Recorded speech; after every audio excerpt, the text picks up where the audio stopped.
Hello students, हमारी YouTube channel में आपका हार्दिक स्वागत है। और आप पढ़ रहे हैं अर्थमेटिक में प्रॉफिट एंड लॉस से रिलेटेड महत्वपूर्ण सूत्र को। तो आज हमारा जो कॉन्सेप्ट है वह है हानि की स्थिति में महत्वपूर्ण सूत्र कौन कौन सा होता है। ठीक है, तो चलिए सबसे पहले हम लोग महत्वपूर्ण सूत्र तो यहाँ देख रहे हैं। तो हानि की स्थिति में यानी हानि की स्थिति कब उत्पन्न होती है, ये आप लोगों को पहले ही जानकारी दी जा चुके हैं। ठीक है, तो हानि की स्थिति में या कहे जब विक्रय मूल्य की राशि वह कम हो जाती है कितने से, क्रय मूल्य से। यानी जब किसी एक वस्तु को हम लोग अधिक कीमत पर खरीद कर मजबूरन कम कीमत पर बेचते हैं तो उस स्थिति में हानि होने लगती है। इसका मेन बेसिक जो फार्मूला है, तो हानि की स्थिति में विक्रय मूल्य बराबर जो सूत्र होता है वो क्या होता है, क्रय मूल्य माइनस हानि की राशि के रूप में होता है। यानी जिस कीमत पर हम किसी एक वस्तु को खरीद कर लाते हैं उसमें आपको माइनस करनी होगी होने वाली हानि की राशि को। माइनस करने पर जो अंतर प्राप्त होगा वही अंतर संबंधित वस्तु का विक्रय मूल्य कहलाएगा। फार्मूला को अगर चाहेंगे तो अन्य प्रकार से आप लोग प्राप्त कर सकते हो। तो फार्मूले किस तरह से प्राप्त होते हैं ये तौर तरीके आप हमारे वीडियोज में देख चुके हो। तो इसमें क्या करना है, जब इक्वल टू का चिन्ह आ गया तो निश्चित रूप से वह क्या हो गया है, एक समीकरण का रूप धारण कर लिया है। तो उस स्थिति में हम क्या करेंगे, इस समीकरण को जिस तरह से हल करेंगे वो क्या होगा, माइनस हानि नाम का जो पद है उसे बराबर के दाहिनी साइड से बाएं साइड में ले आएंगे। तो उस स्थिति में बाएं साइड में कौन सा पद है, विक्रय मूल्य का पद है, और बराबर के दाहिनी साइड में माइनस हानि नाम का पद को जब बाएं साइड में ले आएंगे तो वो प्लस हानि बन जाएगा, और ये बराबर के दाहिनी साइड में क्या हो जाएगा, क्रय मूल्य हो जाएगा। यानी ये फार्मूला नंबर 2 बन गया। और फार्मूला नंबर 2 को हम लोग आरएचएस से पढ़ेंगे, वो होगा क्रय मूल्य बराबर क्या, विक्रय मूल्य प्लस हानि। समझ पा रहे हैं, किसी वस्तु का अगर क्रय मूल्य ज्ञात करना हो हानि की स्थिति में तो हमें संबंधित वस्तु के विक्रय मूल्य में हानि की राशि को जोड़ देना होगा, ऐड कर देना होगा। अब ध्यान दोगे, इसी से आप चाहेंगे तो फार्मूला नंबर 3 भी प्राप्त कर सकते हो। वो फार्मूला नंबर 3 कैसे प्राप्त होगा, तो जो फार्मूला नंबर 2 देख रहे हो तो उसमें भी इक्वल टू का चिन्ह है। तो इक्वल टू का चिन्ह होने की वजह से यह एक समीकरण है। अब इस समीकरण में प्लस हानि नाम के पद को जो कि बराबर के बाएं साइड में है उसे बराबर के बाएं साइड में ही रखेंगे, तो उसका चिन्ह परिवर्तित नहीं होगा, प्लस चिन्ह था प्लस में ही रहेगा। परंतु इस बराबर के बाएं साइड का जो दूसरा पद था विक्रय मूल्य, उसे हम बराबर के दाहिने साइड में ले जा सकते हैं।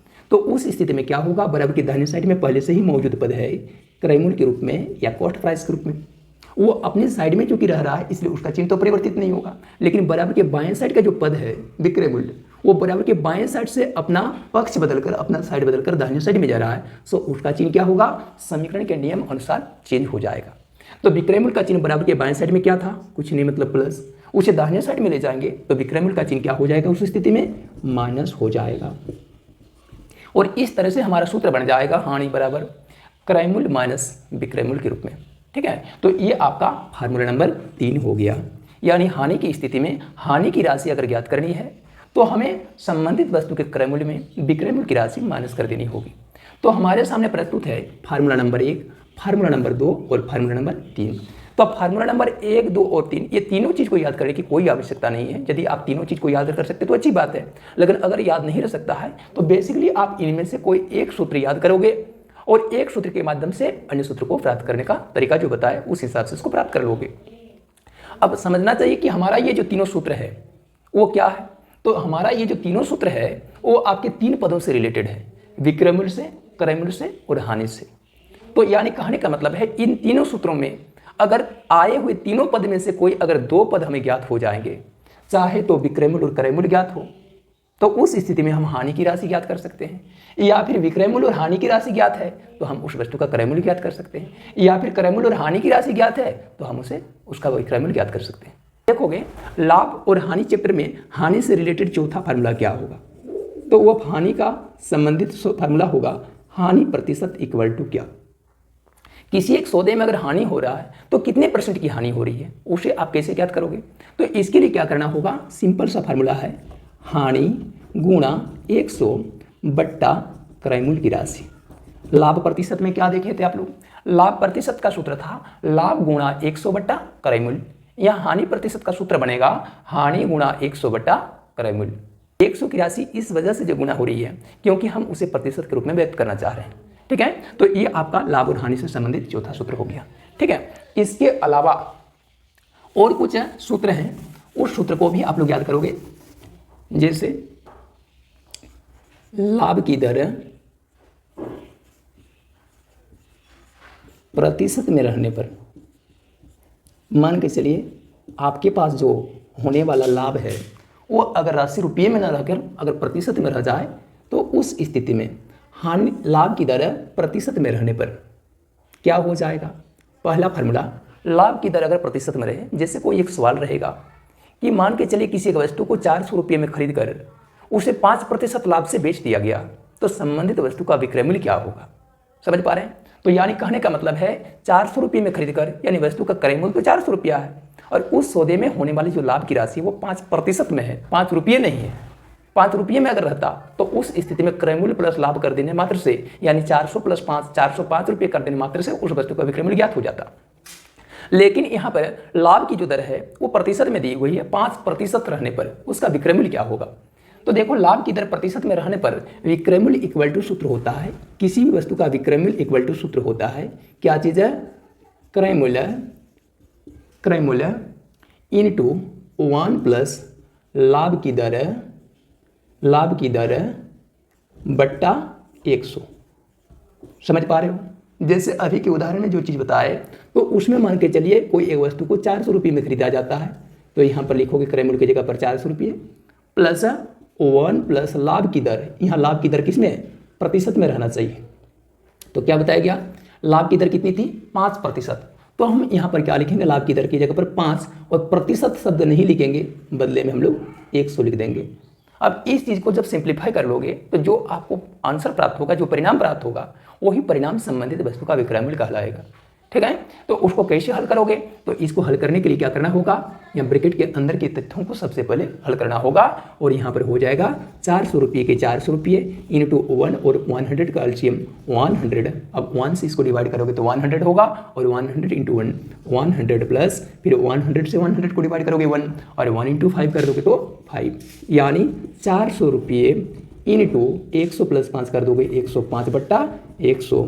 यहाँ पर 1 दे दोगे, यहाँ की डबल जीरो ऊपर के डबल जीरो से कटेगी और इस प्रकार से अंश की राशि अंश से और हर की राशि हर से जब गुणा होगी तो 4 गुना 105 यानी 420 रुपये प्राप्त होगी और बट्टा 1 के 1 प्राप्त होगी। बट्टा 1 नहीं लिखने से भी होगा, यानी संबंधित वस्तु का जो विक्रय मूल्य या फिर सेलिंग प्राइस होगा वो 420 रुपये के समान हो जाएगा। ठीक है, ये पहला सूत्र हो गया। इसका दूसरा सूत्र देखेंगे हम लोग। इसका दूसरा सूत्र क्या होता है, क्रय मूल्य इक्वल टू क्या होगा। कई बार की ऐसे रहता है कि लाभ की दर दिया हुआ रहता है और संबंधित वस्तु का विक्रय मूल्य दिया हुआ रहता है, लेकिन क्रय मूल्य दिया हुआ नहीं रहता है और आपको क्रय मूल्य ज्ञात करने के लिए कहा जाता है। जैसे क्वेश्चन एक रहेगा, किसी एक वस्तु को 500 रुपये में बेचकर 10% का लाभ कमाया गया है, संबंधित वस्तु का क्रय मूल्य कितना था। ठीक है, समझ पा रहे बातों को।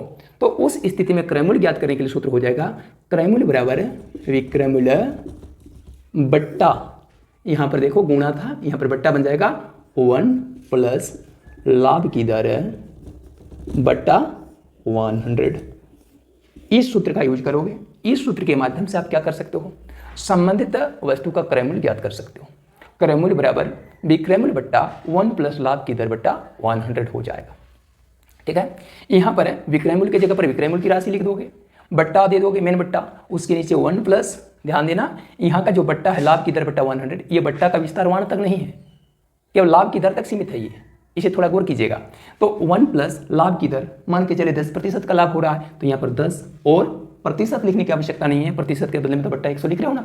फिर ये ब्रैकेट के अंदर का काम फर्स्ट में कर लीजिएगा, उसके बाद फिर इसको सिंप्लीफाई कीजिएगा। सिंप्लीफाई करने के बाद जो आपको परिणाम प्राप्त होगा वही परिणाम संबंधित वस्तु का क्रय मूल्य कहलाएगा।